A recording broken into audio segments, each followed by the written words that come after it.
So, every year, my neighborhood hosts this legendary scavenger hunt.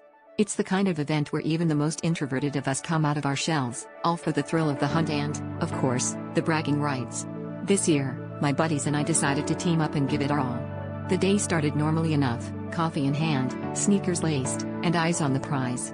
Things took an interesting turn right from the get-go when the first clue directed us to Old Man Jenkins' garden gnome collection. As we sifted through his army of gnomes, we couldn't help but wonder why one of them was precariously positioned on the edge of the birdbath, holding what looked like a tiny scroll. After about an hour of deciphering riddles, dodging sprinklers, and an unfortunate incident with a very territorial squirrel, we found ourselves at the penultimate clue. It led us to the edge of the neighborhood, to the house of the new family that had just moved in. We hadn't really met them yet, but the clue was clear: the next step of our journey was in their yard. As we approached, we noticed they were having a yard sale, which seemed like a pretty convenient coincidence.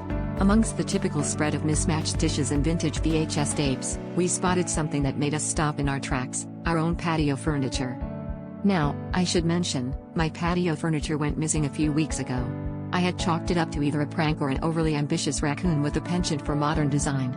But there it was, unmistakably ours, complete with the small chip on the armrest from when Uncle Joe had one too many at last year's barbecue. I approached the new neighbor, who was manning the sale, and commented on how familiar the set looked. With a wry smile, she gestured to the final clue taped to the underside of a chair, which read, "To win the prize you must pay twice." In a moment of clarity, or caffeine-induced madness, it all made sense. The entire scavenger hunt had been an elaborate setup by my very own friends to orchestrate the return of my furniture. As we all stood there, trying to suppress our laughter, I realized the true genius of it all.